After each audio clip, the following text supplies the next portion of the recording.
Welcome to another episode of the Answers in Action podcast. This is Sarah Steimer, and today I'm talking with Steven Dyme. I'm actually at his headquarters, his HQ here in Chicago, and he is the CEO and co-founder of Flowers for Dreams. If you haven't heard about this company, 9 times out of 10 you actually have if you're in Chicago. But if you haven't heard of this company, they are this incredible florist that delivers these beautiful bouquets for free if you're in the city. And in my opinion, one of the coolest parts of this is that 25% of their profits go to a different charity every month, a different local charity every month.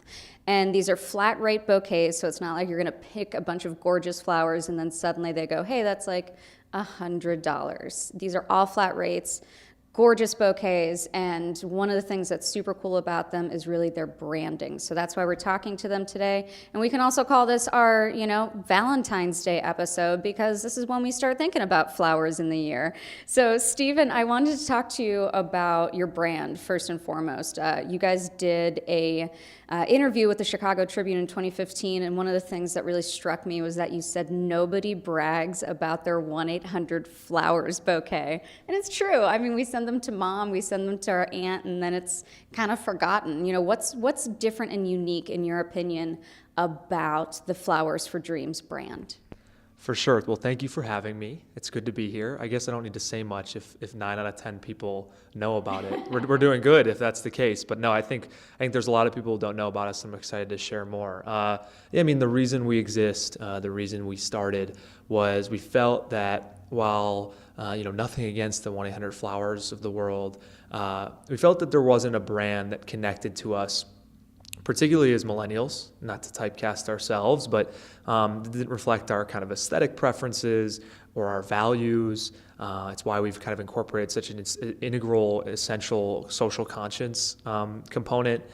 And it was how do we kind of find a space in the industry, and it ended up being a bigger space than we realized, for a brand, something that really elicited customer loyalty and pride and could build an audience and a following.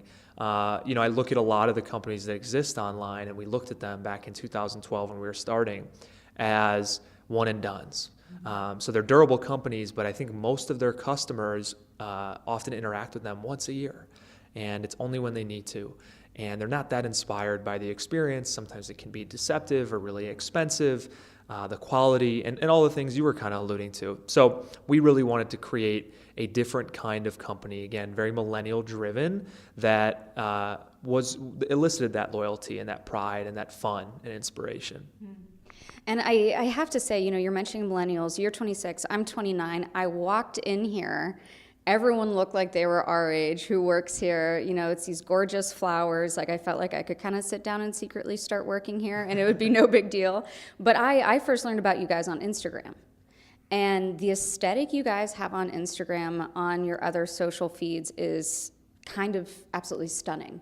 And it goes beyond the traditional overhead shot that every, millennial is taking with their cell phone. It's really well crafted and really beautifully done, and you could tell that you guys take your time with it. Can you talk about, you've got more than 34,000 people following you on Instagram. Can you talk about how you built that base and built this conversation really with your fans, with your customers?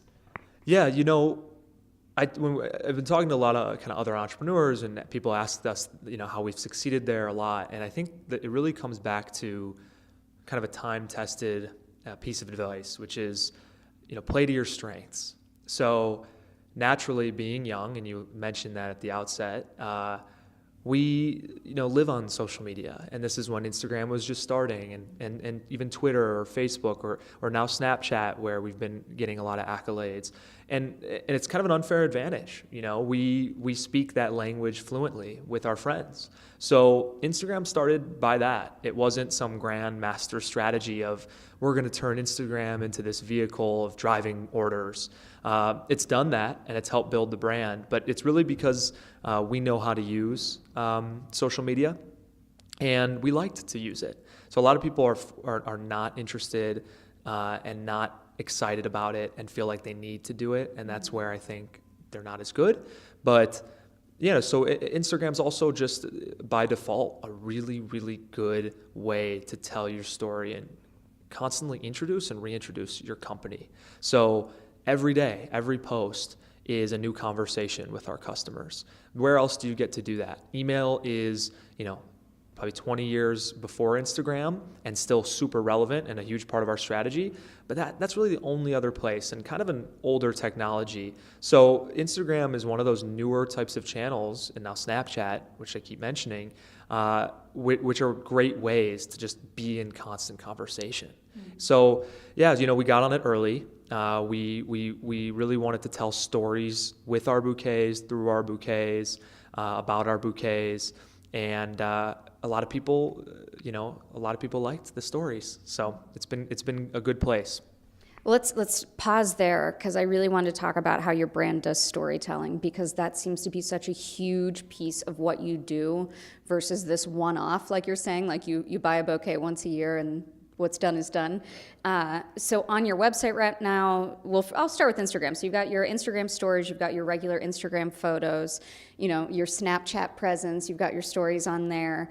And then even on your website, you go into some little stories about where you're delivering to, or the different charity of the month. And right now, sort of like your little Valentine's piece, is Chicago love stories. Can you talk about storytelling and then tell us a little bit more about these Chicago love stories too? Yeah, absolutely. I think that in order to build the brand component and not have kind of one-off interactions with customers only around Valentine's Day or Mother's Day, is to have useful content for them year-round. Not every one of our followers buys bouquets regularly, but they're engaged by what we're doing because they find the content to be some value add in their life. So Chicago Love Stories is just one element of that. We launched our own wedding magazine. It's free and distributed anywhere in the city. It's actually, I think, at 19 different Chicago locations now, which is fun. And that was a way to, again, engage our customers in kind of a non-flower way. So it's wedding flower magazine, but it's also a lifestyle publication, and it's free. The flower truck, that's another kind of thing we've done that's very different. It's the first ever in Chicago, at least since 1943, when there was a ban on peddling flowers. There's a great story behind that. And the Chicago Love Story is a smaller version of those, where each Valentine's Day, kind of in a really non-solicitous way, we find couples that have fun stories that we think would be appealing to our audience, and we share their stories. So this year, we're featuring some of our favorite charity partners, the couples behind some of our favorite charity partners. We just talked about One Tail at a Time, Heather and Luke, the founder of One Tail at a Time, a dog rescue here in Chicago. We're huge fans of them. They were a charity partner of ours in 2015. And a lot of people are interested in that story. Heather was an attorney who turned into a dog rescuer and now is full-time and has built this huge brand, One Tail at a Time. If you don't know them, you should check them out. And she's got an intriguing love story too. So it's obviously a natural pair with Valentine's Day, and our customers find it fun to read those. You and I were talking before I hit record, and this is something that seems obvious, but it's also kind of, it's probably one of the bigger challenges you guys have. So your brand is super appealing to millennial women who, love the aesthetic, love everything about getting flowers, giving flowers, things like that. But one of maybe the trickier things for you guys is kind of getting men on board as far as, reacting to the brand or connecting to the brand and so forth. Can you tell me about what you're trying to do with that? Because a lot of women are hooked already. We hope so. And yeah, we do have, that's true. We do have, the majority of our buying audience is female. The majority of our social audiences are female. And that wasn't necessarily intentional. I think sometimes us males, we get a bad rap for not being as tasteful and interested in flowers. But we think, it wasn't intentional to say this is going to be a female-driven company or a male. I mean, we're guys. So, and we think we have a lot of taste. So, I think what's been kind of good about how we've built the brand is it's been so much about aesthetic first and making really design-driven choices. And naturally, flowers are more appealing. It's just kind of been historically true to women. But there's a huge emerging, I think, group of men who both, one, realize that their women, if they're in a heterosexual relationship, are going to love the flowers, and that's reason enough to buy. And then two, there's a lot of other value adds beyond it being, cool or good looking. It's, it's a really easy price. I mean, all our bouquets are $35 with free delivery in the city. We have, we don't raise prices for Valentine's Day. We don't upsell. We make the process. There's only 4 choices on our website. So for guys who are just like trying to get it done and done quickly, it's really easy and straightforward and quick. So, I think that it's going to be a kind of an ever evolving, ever existing challenge to connect with what drives a man to purchase flowers. But we've done a pretty good job this year, and that's a hugely growing demo for us. But yeah, it really revolves around our target demo is not female nor male. It's people who like fair and honest prices, a really different kind of alternative product, a cool looking product has that organic feel, and that has this social conscience component where it's a commitment to charity, a commitment to the community, and we walk that walk. We're a B Corp, one of the first 35 B Corps in Illinois, which is a socially conscious certification. And that's a huge thing, value add, I think, for any customer. So, yeah. It seems like you guys, in addition to being like incredible storytellers when it comes to your brand, there's this combination of transparency and simplicity that is just so present with everything that you guys do. Like you're saying, you only have a couple of bouquets to choose from. You have a couple of containers to choose from to put them in. And they're flat prices, and 25% is going to a charity. I mean, that is so cut and dry. I hope that wasn't a florist pun at all. But it's so nice, and I feel bad now that I did that. But it's so clear, that you're getting truly what you see. And has that been sort of a marketing tool for you guys across the board, across age, across, sex, anything like that? Has that really helped? Definitely, and that's to make the $35 free delivered bouquet that gives a quarter of its profits to charity, to make that work from a dollars and cents perspective.